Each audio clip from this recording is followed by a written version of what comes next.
वीर प्रभु की हम संतान, बनना है हमको भगवान, नमोकार का रखना ध्यान, इससे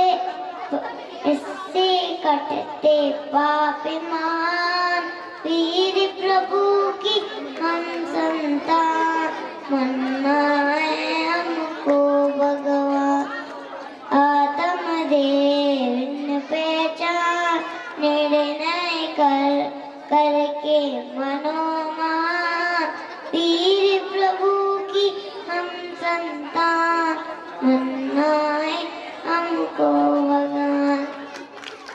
चार उत्तम है, चार शरण है भगवान महावीर के द्वारा कहे हुए। ये चार शब्द नहीं बल्कि चार धाम की यात्रा है।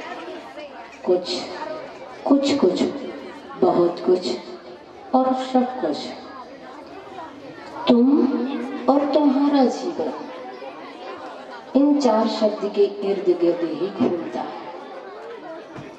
इसलिए आज बात इन चार शब्दों पर करना है कि दुनिया में कुछ लोगों को कुछ मिलता है, पर कुछ लोग ऐसे होते हैं जिन्हें कुछ कुछ भी मिलता है, और कुछ लोग तो ऐसे होते हैं जिन्हें सिर्फ कुछ कुछ ही नहीं बहुत कुछ मिल जाता है, पर सब कुछ तो किसी को भी नहीं मिला। इस दुनिया में ऐसा व्यक्ति खोज पाना बड़ा मुश्किल है जिसे सब कुछ मिल गया है।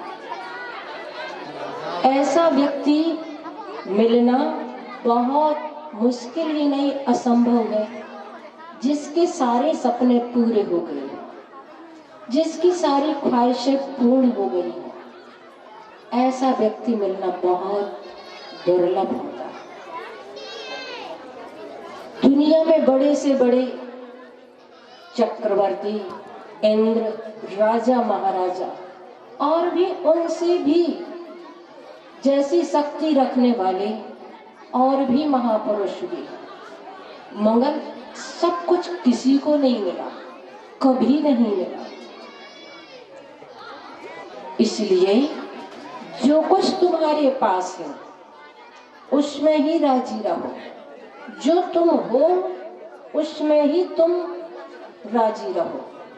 सब कुछ होने और सब कुछ पाने के पीछे पागल मत बनना, क्योंकि सब कुछ तो तुम हो भी नहीं सकते हो और सब कुछ तुम पा भी नहीं सकते हो।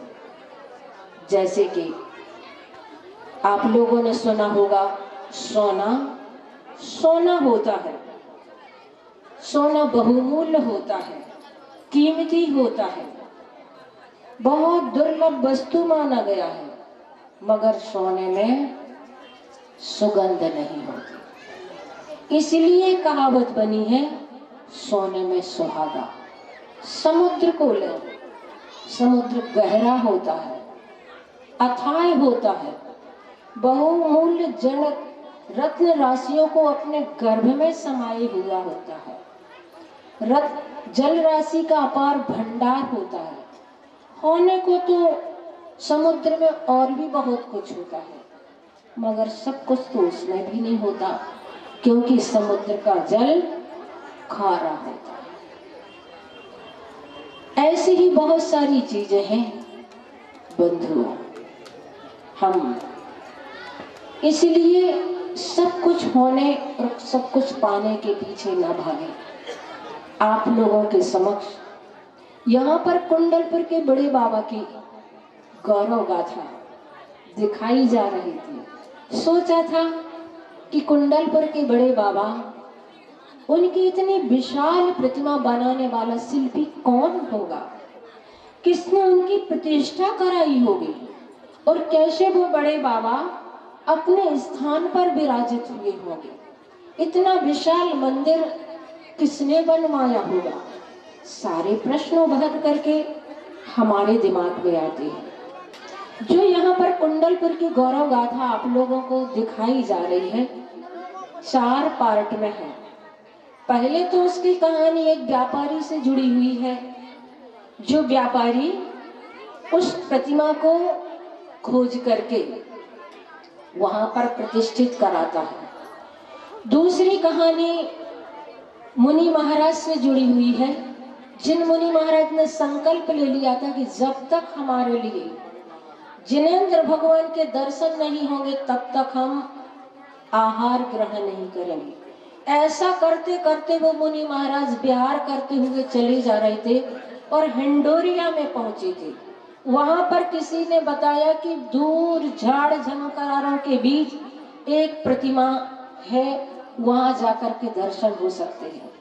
तो वो मुनि महाराज अपने संग सहित विहार करते हुए बड़े बाबा के दर्शन करने के लिए वहां पहुंचते हैं। तब उन्हें आहार की विधि मिली हुई थी और उन्होंने अपने प्रतिज्ञा को पूर्ण करके आहार किया था। जब बड़े बाबा विराजित हो गए तब छत्रसाल राजा, जो अपना राज्य हार चुके थे, जंगलों जंगलों में भटक रहे थे और वो भी भटकते भटकते कुंडलपुर आए और वहां पर उन्होंने देखा तो उन्हें बहुत अच्छा वहां पर लगा। ऐसा लगा कि वास्तव में मुझे मेरा नया जीवन मिल गया और उन्होंने बड़े बाबा के जैसे ही दर्शन किए तो उन्हें खोया हुआ अपना राज्य भी प्राप्त हो गया था।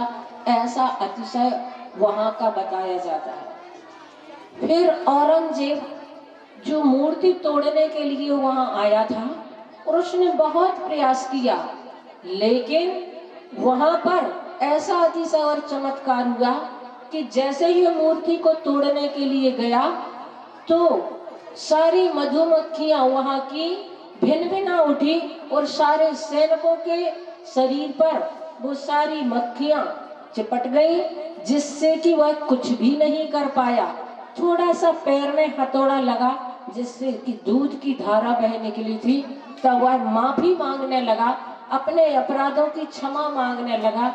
ये कहानी भी उसमें 10 मिनट की जुड़ी हुई है। फिर बाद में जब आचार्य श्री जब कुंडलपुर आए और उन्होंने बड़े बाबा के दर्शन किए तो वास्तव में आचार्य श्री ने तो पूरा काम ऐसा कराया कि अब आप लोग देखते हैं कि कुंडलपुर का स्थान कितना विशाल और भव्य हो गया है। पहले उस गर्भालय में प्रवेश करते थे तो कुछ लोग ही पहुंच पाते थे। मंदिर के कई बार जीर्णोद्धार तो हो गए, लेकिन वह कुछ कामयाब नहीं हो पा रहा था। दिशा आदि भी कुछ सही नहीं हो पा रही थी। तब आचार्य श्री ने ऐसा विशाल मंदिर वहां पर बनवाया कि सदियां क्या सहस्राब्दियां याद करेंगी उस जिनालय के लिए। और उसी गाथा को कि आचार्य श्री की क्या कल्पना थी, आचार्य श्री ने किस प्रकार की सोच से वहां के मंदिर का निर्माण कराया, कितनी सारी बाधाएं बीच में आई, कितने सारे विरोध बीच में आए। उन सब विरोधों और बाधाओं को पार करते हुए आचार्य भगवान ने कितना अच्छा ये विशाल जिनालय, भव्य जिनालय तैयार किया, जिसमें हम सब जाकर के देखते हैं, वहां की कलाकृति देखते हैं तो प्राचीन जो मंदिर हैं उन मंदिरों की हमें याद हो आती है। ऐसी सारी चीजें हैं। समय अपना बहुत होता चला जा रहा है और यहाँ पर कुछ समझ में नहीं आ रहा है कि अब क्या है, इसलिए मैं तो यहीं पर अपनी बात पूरी करती हूँ और आप लोग देखें अब क्या। तथा एक ही पत्थर में तराशी गई लगभग 5वीं-6वीं सदी की गुप्तकालीन भगवान आदिनाथ की पद्मासनस्थ प्रतिमा के कारण है, जिसकी मान्यता लोक में बड़े बाबा के रूप में है। बड़े बाबा के गगन विहार के समय आचार्य श्री विद्यासागर जी की अटूट साधना और गहन आत्मविश्वास के बल पर बड़े बाबा को पुराने मंदिर से नए भव्य व विशाल मंदिर में उच्चासन पर आसीन करने की रोचक व युगांतकारी घटना का विस्तृत वर्णन इस कुंडलपुर गौरव गाथा में है। गुरुवर विद्यासागर के संस्कारों का शंखनाद करने वाली आर्य का संघ की प्रथम परिपाटी में दीक्षित रजत दीक्षा महोत्सव पूर्ण कर धर्म की प्रभावना को जन्म देने वाली, जो ज्ञान की खान है, धर्म की प्राण है, चरित्र की परिधान है, अगणित गुणों से मंडित ऐसी आर्य का गुणमती माता जी द्वारा रचित इस गौरव गाथा को निर्मित करने में आर्थिक सहयोग माननीय सवाई सिंघई श्री प्रभात जी मुंबई, वर्तमान में भारतवर्षीय दिगंबर जैन तीर्थ क्षेत्र कमेटी के राष्ट्रीय अध्यक्ष एवं दयोदय महासंघ के परम संचालक हैं, जो मूलतः निवासी कन्नौज उत्तर प्रदेश के हैं। कुंडलपुर के दृश्य वो विस्मयकारी,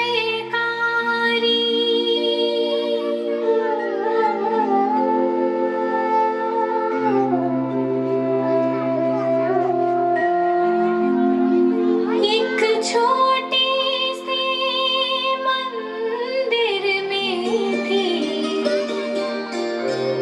प्रति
भूली यहाँ मैंने कई किस्से जहाँ प्रभु में भक्ति है सबके समाई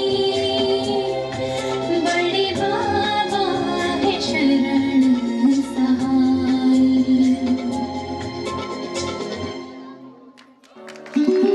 की दूरी पर पटेरा नामक एक छोटा सा गांव है। इसी पटेरा में एक छोटा सा जैन परिवार निवास करता था। परिवार की आर्थिक स्थिति ठीक नहीं थी, जिससे कि परिवार का जीवन चक्र चैन, सुख और शांति से चल सके।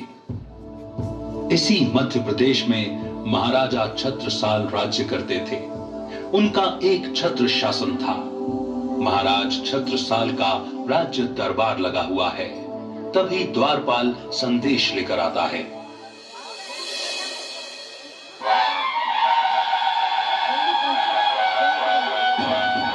महाराजा छत्रसाल की जय हो।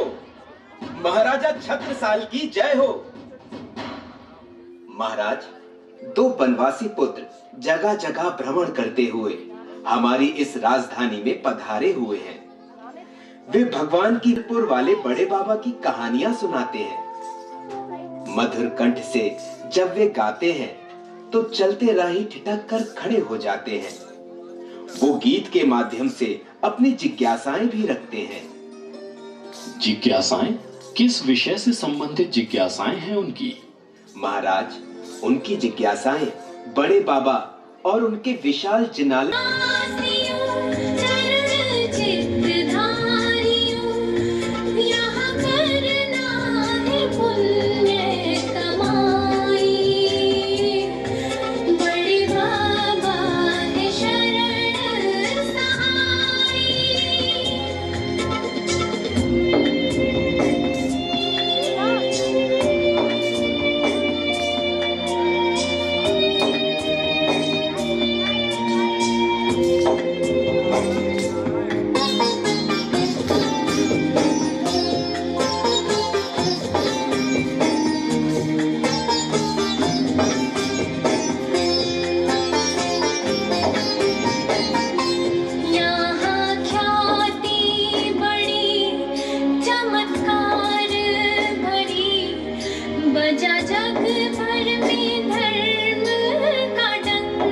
सम्मान राज दरबार में लाओ। जो आज्ञा महाराज।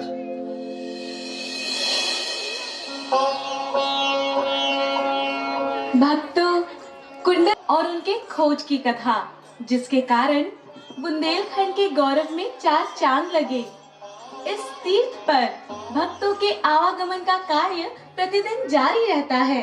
सभी जाति और संप्रदाय के लोग भक्ति भाव से दर्शन करते हैं। बच्चों, महाराज छत्रसाल की राजसभा में आपकी स्वर लहरियां सुनाई दे रही हैं। राजसभा में? तो वहां आपको चलना होगा। मगर क्यों? महाराज छत्रसाल बड़े उदार, धर्म समर्पित राजा हैं।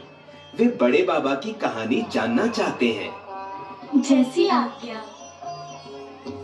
ये बालक कितनी अच्छी कथा सुनाते हैं, जी करता है सुनती ही रहूं। क्या सचमुच में बड़े बाबा इस तरह से प्रकट हुए हैं? केवल सुनने भर से मन तृप्त नहीं होगा, हमें चल कर के दर्शन करना चाहिए। अनेक विक्षिप्त यहाँ से पूर्ण स्वस्थ होकर गए, जिसके अनेक प्रमाण भी है। अब कुंडलपुर सांप्रदायिक सद्भाव और जातीय एकता का भी अनुपम केंद्र समझने में आने लगा है। पर हमें अभी दुख तो यही है कि हम अभी तक उनके दर्शन नहीं कर पाए।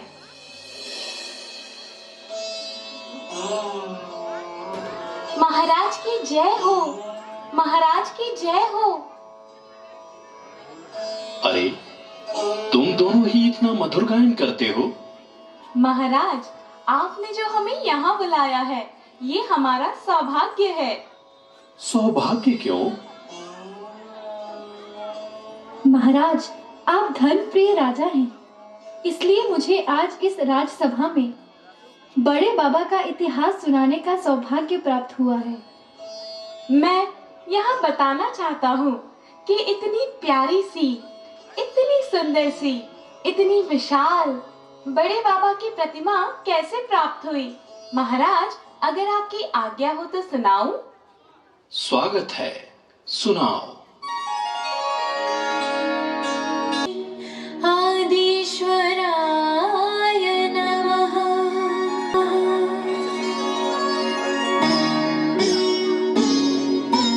परम पूज्य तीर्थेश के चरण कमल रखवाते, कुंडल बड़े बाबा निनाद।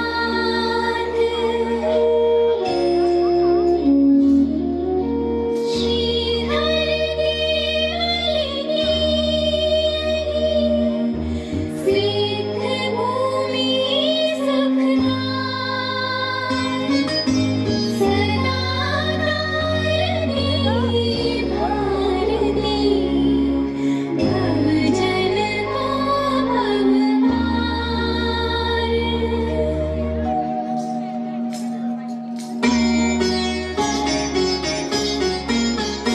एक कथा बताए कुंडलपुर श्री धाम की। एक कथा बताए कुंडलपुर श्री धाम की। ये गुण गायन है धर्म कथा प्रभु नाम की।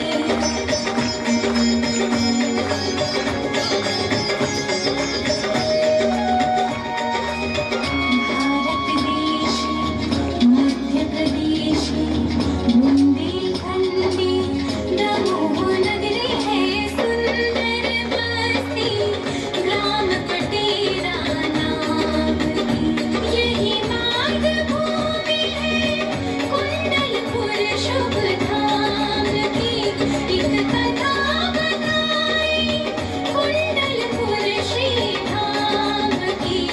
ये गुण गायन है धर्म कथा प्रभु नाम की।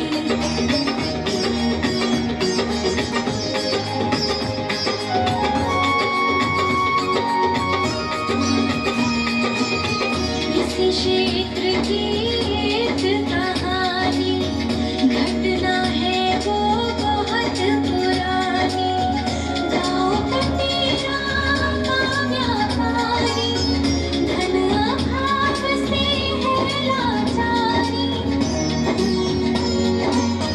कंची करने प्रतिदिन जाता, शाम लौट कर घर को आता।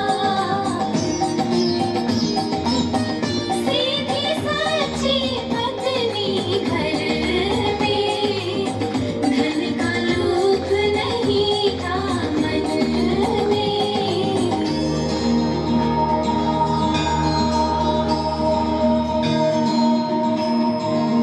शुभ अशुभ कर्मों को सहती, नहीं किसी को कुछ भी कहती ना करती।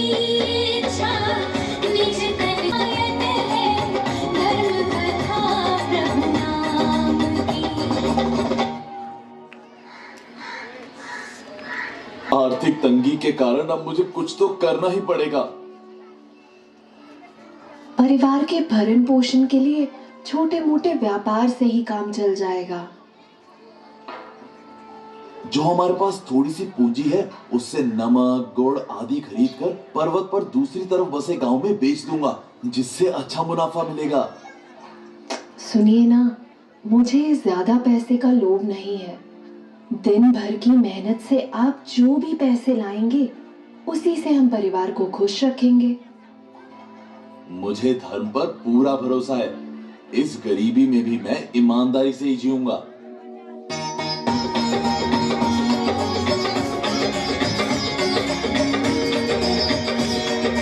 व्यापारी व्यापार को जब प्रस्थान,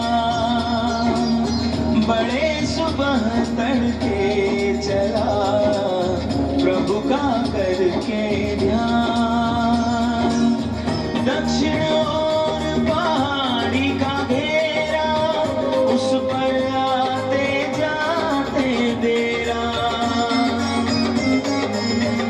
जब वह बीच पहाड़ी जाता, नियम से तब वह तो कर खाता। बचने की कोशिश तभी करता था पहला, घटना घट कर ही रहे ये कैसा इंसान।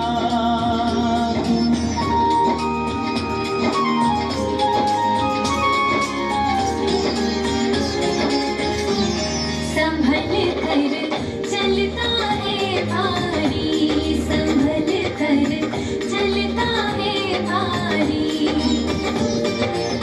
फिर भी खोकर खाकर गिरता हर दिन व्यापारी, संभल कर चलता है भारी।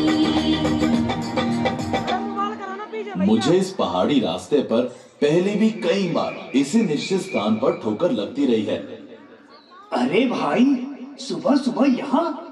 हाँ, पासी के गांव जा रहा हूँ। अरे क्या हुआ? ये पत्थर बीच में कौन रख देता है? अभी मैं औंधे को गिर जाता। अब तो पक्का इस ताकि रोज रोज की झंझट ही मिट जाए।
छोटी सी चट्टान पे भारी, कल ही खो दूंगा यह सारी, थक कर उसकी हिम्मत हारी, घर जाने की कर तैयारी। व्यापार गमन, पहाड़ चढ़न, करके यतन, चट्टान खनन, फिर होगा प्रभु दर्शन। घर के बाहर पत्नी आई, खड़ी प्रतीक्षा में घबराई, दूर दूर तक नजर घुमाई, जाने अब क्यों देर लगाई।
आपका मन कुछ बेचैन सा लग रहा है।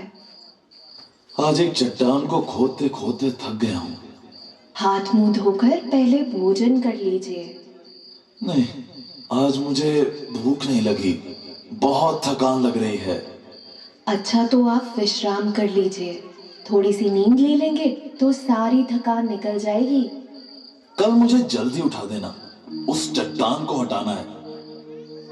सूझबूझ को खूब विशिष्ट व्यापारी,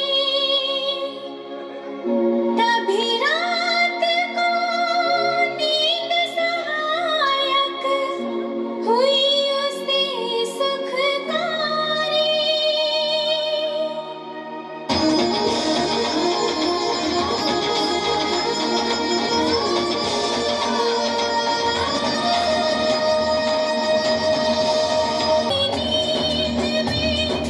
भारी मन से एक प्यारे से स्वप्न ने दिखा दिया सब राज। सुर सुंदर एक चमत्कृत ताया, नभ पथ में दिखी उसकी माया।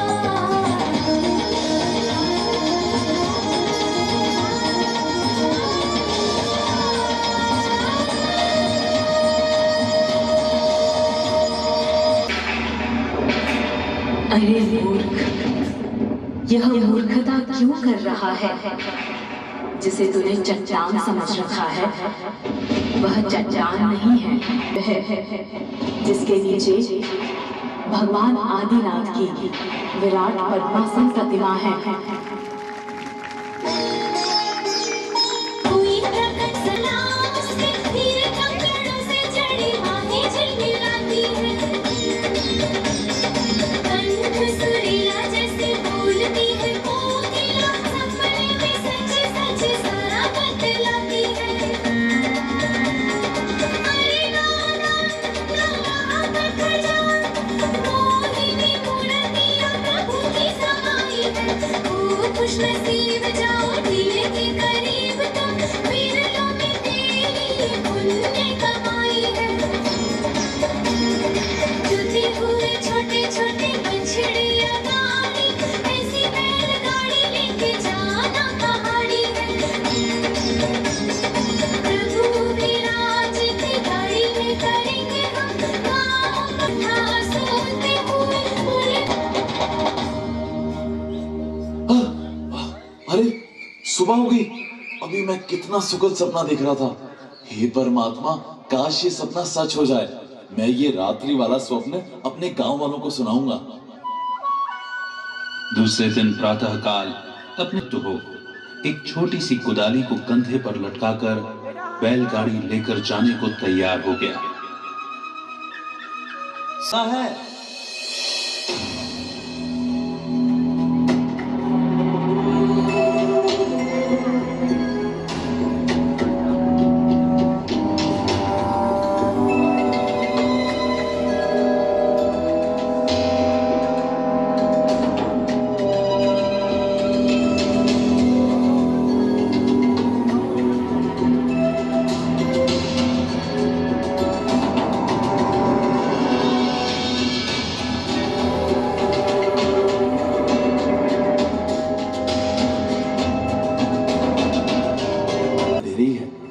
भला चट्टान पर कुदाली कैसे चल सकती है?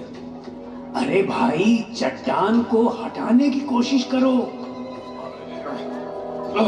टांग तो टस से मस नहीं हो रही है। लगा भैया, तू भी हाथ लगा जरा। अरे ये हमसे नहीं हटेगी। लगता है हमें हताश ही वापस लौटना पड़ेगा। जैसे ही व्यापारी लौटने को हुआ, तुरंत उसने एक देवी को देखा। वो उसके पास आई और बोली, अरे मूर्ख, ये मूर्खता क्यों कर रहा है? जिसे तूने चट्टान समझ रखा है वो एक बहुत बड़ा छत्र है। यदि तेरी इच्छा निकालने की है तो शाम को एक बैलगाड़ी लेकर आना।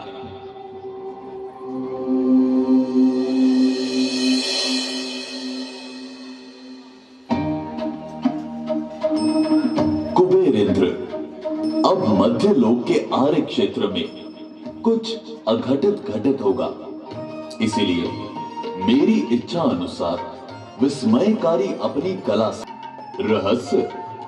रहस्य तो प्रकृति में हमेशा से रहा है सची। समय आने पर। स्वामी, आप आज अचानक ही क्यों मध्यलोक में प्रस्थान की बात कर रहे हैं? इसका राज हमें भी तो बताएं। देवी, इतनी आतुर मत हो, समय आने पर सब कुछ समझ में आ जाएगा। स्वामी, आपकी प्रसन्नता देखकर मेरी उत्सुकता बढ़ती जा रही है। आज सभी देव देवियों सहित उत्सव मनाने मध्य लोक में प्रस्थान करेंगे। जो आज्ञा देवराज। जय हो, जय हो, जय हो, आदिनाथ भगवान की जय हो। सांझ का समय है। व्यापारी गाड़ी लेकर पर्वत पर पहुंच गया।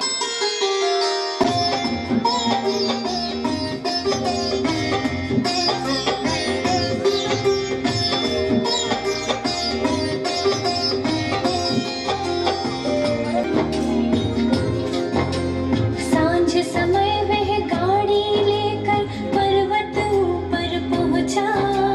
देव बजाए बाजे मंगल जयकारी स्वर गूंजा। सुर वीणा का मनमोहक संगीत सुनाई देता। पर उस पथ में कोई भी नहीं उसे दिखाई देता, उसे दिखाई देता। उत्सव दर्शन की उत्कंठा। देव अपना कार्य करने लगे हैं। खूब बाजों की ध्वनि और मंगल गान सुनाई पड़ने लगे हैं। जयकार के शब्दों से आकाश गूंज उठा है। आदिनाथ भगवान की जय हो। हे भगवान, ये दृश्य मुझे अपनी आंखों से देखना है। तुम्हें यह सब देखने की आज्ञा नहीं है।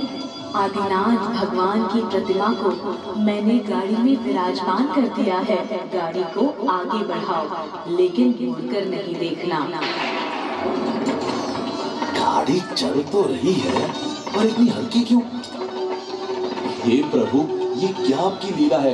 मेरा मन देखने को पागल सा हो रहा है। व्यापारी जी, पीछे नहीं देखना है।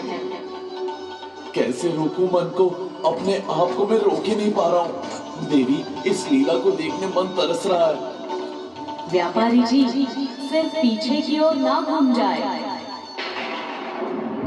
हे प्रभु, क्या अजीब है तेरी लीला। जो ही विचार हुआ त्यों ही सिर अपने आप पीछे की ओर घूम गया। अरे ये गाड़ी तो आगे ही नहीं बढ़ रही। मेरा सिर घूमते ही गाड़ी क्यों रुक गई? क्या मूर्ति यहीं प्रतिष्ठित हो जाएगी?